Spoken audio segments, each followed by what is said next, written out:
6h14 et c'est l'ouverture du kiosque d'Europe 1. Thomas Soto. Le kiosque d'Europe 1 et toutes ses plumes, Marion Calais pour les régions, Jean-Philippe Ballas qui parcourt le monde, Axel de Tarlet et ses chiffres, c'est l'écho, et Eva Rock devant la télé. Bonjour à tous. Bonjour Thomas. On commence avec vos quotidiens nationaux. À 6 mois du sommet de l'ONU à Paris, 1200 dirigeants se réunissent dans la capitale pour proposer des solutions. Les entreprises se mobilisent sur le climat. C'est le gros titre du supplément Écho du Figaro ce matin. Direct Matin en fait également sa une et parle de l'année climat de Hollande. Métro News titre sur Charlie Hebdo. Charlie peine à se retrouver. Le journal en proie à de multiples tensions depuis quelques semaines.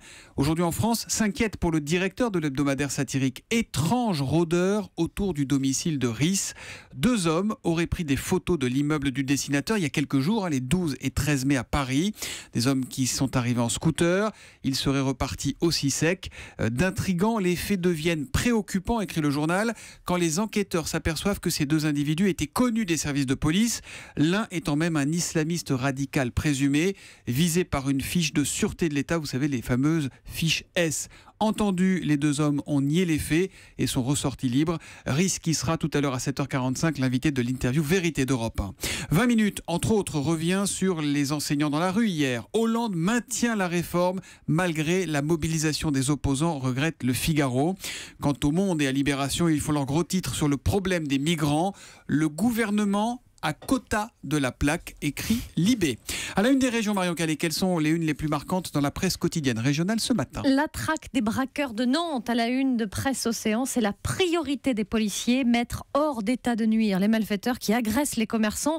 22 braquages quand même recensés depuis février dans l'agglomération. Une version petite annonce également, c'est celle des dernières nouvelles d'Alsace. 1000 postes dans l'armée de terre face aux nouvelles menaces qui touchent directement le territoire national. 1 millier de jeunes devraient être engagés d'ici la fin de l'année. Et puis le grand âge, dans le Télégramme, 3 300 000 ans. C'est l'âge d'un des plus vieux outils du monde, mis au jour au Kenya par une équipe de scientifiques emmenée par une Française. Une découverte, dit le quotidien, qui laisse entrevoir une civilisation encore méconnue. L'histoire du jour, Marion, est celle d'un drive, mais un drive qui va plaire à Julie, parce qu'on n'est pas chez Quick ou chez McDo, et ça fait la une de l'Est républicain. Racontez-nous. C'est un drive fermier, des produits de la ferme, en somme, que vous commandez sur Internet et que vous allez chercher. Ce n'est pas nouveau, me direz-vous. Eh bien, moi, je vous réponds que si, parce que ce projet à Pontarlier... En tapant sur la table. En tapant sur la table, c'est un drive école. Il est mis en place par un lycée pour servir d'outil pédagogique. C'est ça qui est génial. Gestion des stocks, technique de vente. Une centaine d'élèves de bac pro commercial et de BTS technico-commercial vont devoir se mettre au boulot parce que derrière, il y a des producteurs, des producteurs locaux, 12 pour l'instant, qui comptent sur la motivation de ces jeunes pour faire tourner la boutique et vendre leurs produits. Quasiment tous les secteurs sont représentés. Attention, ça risque de vous ouvrir l'appétit. Fromage, le comté évidemment dans la région, œufs, légumes, viande, bière, glace, miel. Ne manque que le vin, prévient le directeur de l'établissement. Début des travaux en juin, ça va coûter 600 000 €. C'est un sacré investissement aussi pour l'établissement. Ouverture en novembre. Un responsable sera embauché d'ici là pour encadrer tous ces jeunes. Ça vous plaît, Julie? Ben oui, ça me plaît. Vous renoncez à Picard? Aïe. En plein Paris, non, je ne renonce pas à Picard, je n'ai pas de ferme sous la main. La presse internationale, Jean-Philippe Ballas. Ce matin, on va au Liban avec une question. Qu'y a-t-il dans le verre du chef du Hezbollah? C'est une question sérieuse. Oui, une vraie question et petite enquête sur le site de la BBC. Alors que des rumeurs circulent régulièrement sur l'état de santé de Cheikh Hassan Nasrallah, notamment depuis l'un de ses derniers passages télévisés, au cours duquel on l'a vu boire à plusieurs reprises un liquide plutôt jaune. Alors certains ont immédiatement spéculé et identifié le breuvage comme étant un médicament. Démenti immédiat et plutôt étonnant, vous allez voir, du chef du groupe armé. Non, il n'y a pas de traitement en cours. Le liquide en question serait en fait de la limonade, tout simplement. D'ailleurs, Hassan Nasrallah en rajoute, il conseille à tous les orateurs de boire de la limonade.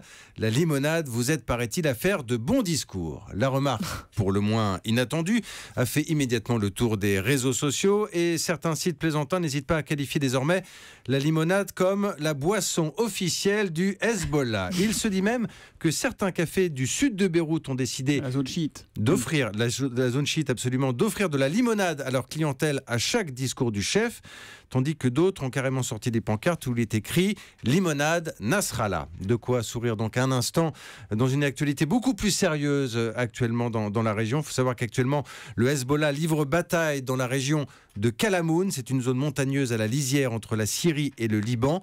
Le groupe armé chiite qui est allié en ce moment aux troupes de Bachar al-Assad contre les djihadistes.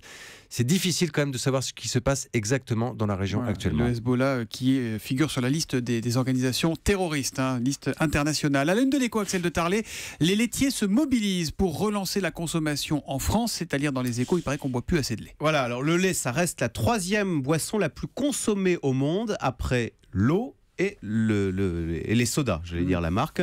Mais enfin, la consommation recule, moins 3,9% en 2014 en France. Alors vous savez, il y a tout un mauvais buzz sur le lait.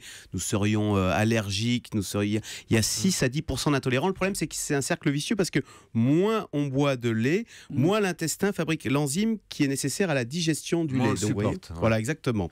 Alors, comment relancer les ventes ? Eh bien, face à cette allergie au lactose, il y a une solution, c'est de fabriquer du lait sans lactose. Donc c'est maintenant. Du lait sans lait. C'est ça. Non, alors avec du lactose prédigéré. Enfin, il y a des astuces pour que il y a des astuces pour que vous n'ayez plus ce lait qui vous rende allergique. Et l'autre astuce, voilà, eh bien c'est de redonner une image positive du lait. Alors on va jouer sur le Made in France. Donc à partir de la rentrée, vous verrez un logo sur la quasi-totalité du lait. Il y aura écrit lait collecté et conditionné en France.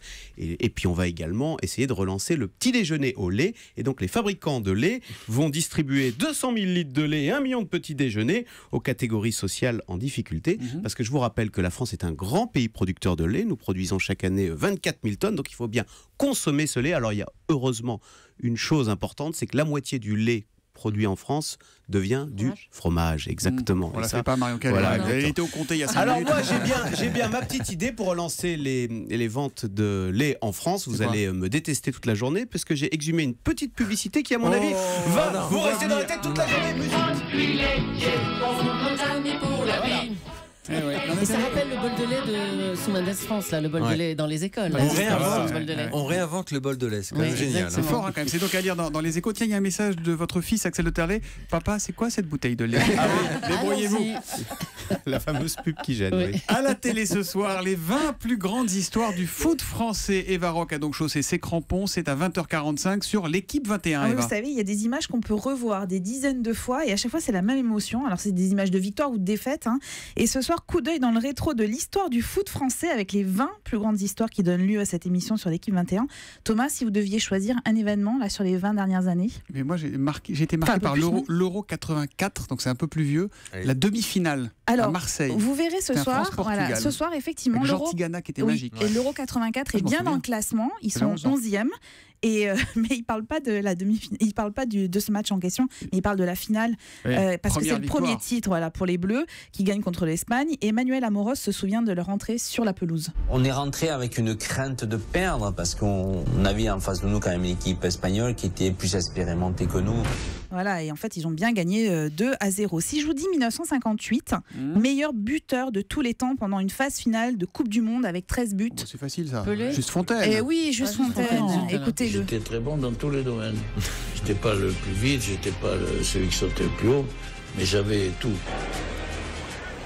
Il a 81 ans aujourd'hui. Il était venu l'an dernier dans la matinale pour la Coupe du Monde. Julie, c'est pour vous. Si je vous dis 1976, tout de suite. Saint-Étienne, Glasgow, voilà. Les poteaux carrés. Les poteaux carrés, exactement.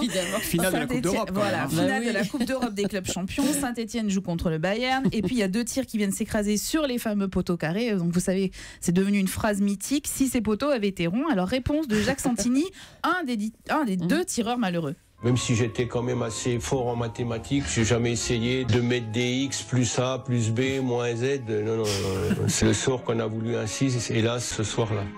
Alors, je ne vais pas vous révéler évidemment l'intégralité du classement qui a été construit comme un documentaire, alors avec ces images qu'on adore revoir et puis ces témoignages comme vous venez de les entendre. Quand on voit la finale de 2006, est-ce qu'on gagne à la fin? Non, je ne peux pas vous dire, non, j'aime pas vous dire la fin. Mais vous imaginez très bien quel est l'événement qui arrive en tête de ce classement. 98. Oui, évidemment. Je crois qu'après avoir vu ça, on peut mourir tranquille. Enfin, le plus tard possible, mais on peut. Ah, c'est superbe. Quel pied. Ah, quel pied. Oh putain. Oh là là là là là là. Thierry Roland. Thierry Roland, Thierry on a Roland. une pensée parce que on l'a aussi vécu comme on l'a vécu Oui. parce qu'il était là au Ouais. commentaire, Thierry Roland. Ça fait toujours plaisir de revoir ces images. Moi, à chaque fois, c'est une émotion. Petite chair de poule pour Oui, les Varens. Les exactement. 20 plus grandes histoires du foot français sur l'équipe 21 à 20h45. Et le foot s'appropriait cette chanson qui était chanson du rugby avant Ouais. I Will Survive, hein, c'est Non, ça non, mais- et qui est devenue la chanson du foot. Faut pas en DJ Jola, il le fait 98. pas. Hein. Non. Allez, rideau sur le kiosque.